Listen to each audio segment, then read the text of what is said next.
가장 중요한 건 사실 바로 생활권의 구분입니다. 가장 북쪽에 대야동, 신천동, 은행동 중심의 북부생활권, 가장 동쪽에 목감동 중심의 동부생활권, 중앙에 장현동, 능곡동, 장곡동 중심의 중심생활권, 가장 서쪽에 저희가 지금 와 있는 이 월곶동, 백오동, 정왕동 중심의 서부생활권, 마지막으로는 광명시흥 테크노밸리와 일자리에 대해서 말씀드리려고 합니다. 이 신도시가 들어옴으로 인해서 적어도 는 새롭게 조성될 신도시와 지리적으로 가까워서 훨씬 연계성이 높아질 겁니다. 안녕하세요, 오분임장입니다. 오늘 저희는 시흥시 백오 신도시에 나와 있는데요. 근데 대체 왜 저를 여기 앉아보라고 하셨나요, PD님? 시흥시를 몇 번 왔다 갔다 했잖아요. 정왕교도 예전에 갔다 오고 막 이랬는데, 그쵸? 시흥 쪽에 궁금한 점이 조금 있어가지고요. 시흥이 제 집에서도 당근하면 잡히거든요. 아, 그래요?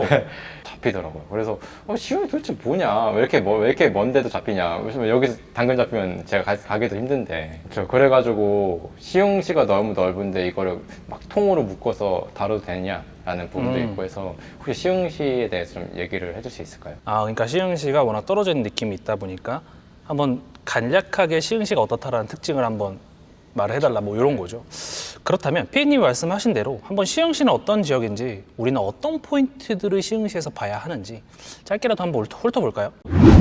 이 시흥시가 참 재밌는 도시인데, 우리가 흔히 말하는 이 시흥이라는 지역은 사실 시흥시에 없습니다. 예전부터 존재했던 시흥은 지금 서울 금천구 일대의 시흥동을 우리가 시흥이라고 했었고요. 그래서 사실 시흥시를 잘 모르시는 분들은 시흥이라고 하면 아직도 서울 금천구나 뭐 이쪽 얘기를 하시죠. 근데 이건 뭐 서울의 팽창, 그리고 뭐 일제시대 옛날에 부근면 통폐합 때문에 이런 괴랄한 지역 행정이 벌어진 건데요. 근데 뭐 그게 부동산 투자에서 중요하겠습니까? 그냥 이건 재미로 알고 넘어가자고요. 이제 그러면은 시흥시 위치를 보면요, 뭐 오른쪽으로 안양시, 광명시가 있고, 아래로 안산시, 화성시도 있고, 왼쪽으로는 인천 남동구랑 송도, 신도시가 있고요. 위로 피디님이 사시는 부천시가 있는데요. 이 지도를 봤을 때 특징이 하나 있어요. 바로 이 시흥시에는 빈 공간이 많다는 거예요. 개발 제한 구역도 뭐 60% 이상 될 정도로 상당히 빈 공간이 많은데요. 그래서 옛날부터 시흥의 땅을 가지고 신도시를 짓네 만에하는 소리가 많았던 겁니다. 그러니까 제가 이전에도 다른 영상에서 말씀을 드린 적이 있는데, 도시 땅덩이가 크다는 건 장점이 될 수도 있고 단점이 될 수도 있는데요. 그러니까 더 개발할 여지가 있기 때문에 성장 잠재력이 있다고 볼 수도 있지만, 반대로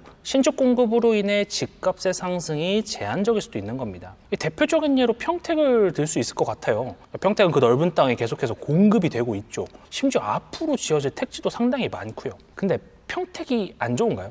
지리적 입지가 워낙 좋기 때문에 고덕신도시의 삼성캠퍼스, 오른쪽에 브레인시티, 지지역의 GTX 정차 가능성 등 기회와 리스크는 땅덩이의 크기와 함께 공존하는 겁니다. 여튼 시흥이 그만큼 빈 땅이 많은 편이기 때문에 여러분들이 내 집 마련 혹은 투자로 접근하실 때 이 부분을 분명히 염두하셔야 한다는 거고요. 그리고 이제 알아두셔야 할 가장 중요한 건 사실 바로 생활권의 구분입니다. 방금 아까 PD님이 말씀하셨던 것처럼 시흥시가 굉장히 떨어져 있는 느낌이에요. 그러니까 시흥은 우리가 흔히 얘기하는 다핵도시입니다. 같은 이런 다핵도시의 특징을 가진 곳으로는 대표적으로 부산시가 있습니다. 반대 의미로는 단핵도시가 되겠죠. 단핵도시는 도시의 중추 기능을 한 지역에 두고 그곳을 중심으로 이렇게 주변 지역이 연계되는 그런 도시고, 시흥과 부산 같은 다핵도시는 어느 한 지역이 이제 중심이 되는 게 아니라 각자 넓게 퍼진 지역이 서로가 서로의 지역에서 중심이 되는 그런 도시라고 할 수 있겠죠. 이 시흥을 나누는 방식이 입지 전문가들마다 각자 다르긴 합니다. 근데 저는 그냥 크게 4개의 생활권으로 나눠보겠습니다. 가장 북쪽에 대야동, 신천동, 은행동 중심의 북부생활권, 가장 동쪽에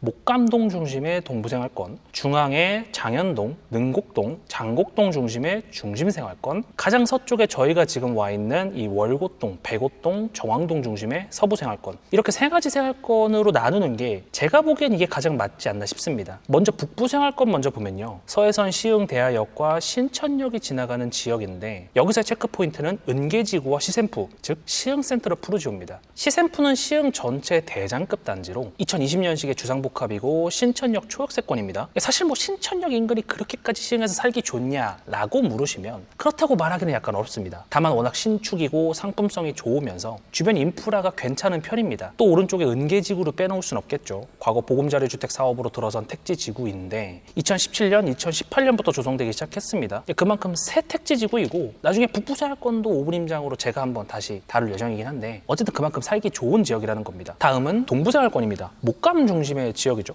과거 목감은 지금의 목감지구가 들어서기 전까지는 사실 거주지로 선호되는 지역은 아니었습니다. 하지만 목감지구가 조성이 되고 택지가 깨끗하게 닦이면서 인식이 조금씩 바뀌었죠. 특히 곧 개통 예정인 신안산선이 이 목감지구의 오른쪽에 들어오기 때문에 그동안 자차로만 이동해야 했던 목감 거주민들은 드디어 3대 업무지구 중 한 곳으로의 직통철도를 갖게 됐습니다. 또 특징으로는 바로 위에 광명시흥 테크노밸리가 들어온다는 건데요. 이건 뒤에서 좀 더 자세히 다루겠고, 그 다음은 중부생활권입니다. 여기도 현재 서해선 시흥시청역이 있는 곳인데요. 밑에 능곡지구가 2008년부터 조성되기 시작해서 지금도 입주가 계속되고 있습니다만 상대적으로 시흥시청역 인근으로는 거주 인프라가 빈약한 지역입니다. 오히려 방금 말씀드린 밑에 능곡지구, 왼쪽에 장곡동이 사람들이 많이 사는 지역인데요. 하지만 장곡동을 포함한 장현지구가 본격적으로 개발되기 시작했고, 이 장현지구가 시흥시청을 중심으로 조성되는 것이기 때문에 거주 인프라는 앞으로 훨씬 좋아지겠죠. 게다가 지금은 서해선뿐이지만 특급 호재인 이 신안산선 광명지선이 이쪽으로 지나갈 것이고, 또 경강선 복선전철인 월판선이 지나갈 예정입니다. 월판선은 월곶에서 시작해서 이곳을 지나서 판교로 가는 노선이죠. 중간에 인덕원도 들르기 때문에 환승이 굉장히 좋은 노선입니다. 앞으로 시흥의 중심은 이름 그대로 이 중심생활권이 될 가능성이 높겠죠. 마지막 저희 5분 임장이 영상으로 다뤘던 정왕과 백옷이 있는 서부생활권입니다. 서부생활권의 가장 위쪽에 있는 월곶동은 현재는 수인분당선이 지나가는데요. 솔직히 수인분당선이 분당에 가까워질수록 영향이 있는 거지 시흥 쪽에선 그렇게 좋은 노선이 아닙니다. 제가 오버하는 거 아닌 거 아시죠? 근데 월판선이 진행 중인 게 핵심입니다. 앞에서 말씀드렸지만 일자리로 가기에 굉장히 좋은 노선입니다. 판교로 가는 것도 그렇지만 시흥시청역이나 광명역에서 신안산선으로 환승이 가능하고 인덕원역에서 GTX나 4호선으로도 환승이 가능하죠. 물론 이게 늦어진다는 이야기도 있지만 철도 늦어지는 게 하루 이틀인가요? 그냥 그러려니 하자고요. 밑에 백옷 정황은 지난 시간에 자세히 다뤘으니까 궁금하신 분들은 오른쪽 위로 클릭해서 한번 보고 오시고요.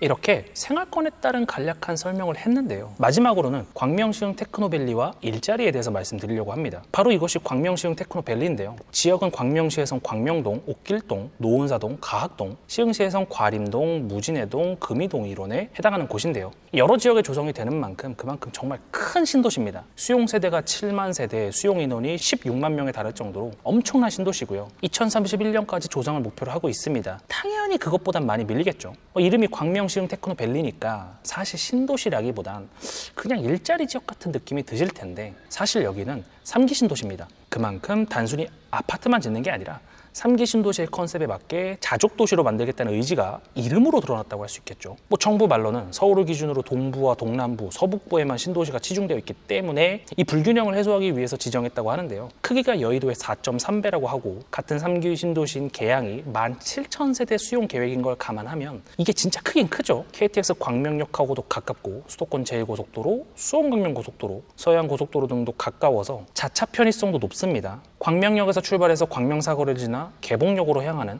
광명시흥선도 이 광명시흥 테크노밸리 한가운데에 예정되어 있고요. 그만큼 사람들을 실어나를 교통호재도 준비한 신도시라고 할 수 있겠습니다. 그래서 이 광명시흥 테크노밸리가 무슨 의미가 있는가? 사실 이게 중요하겠죠.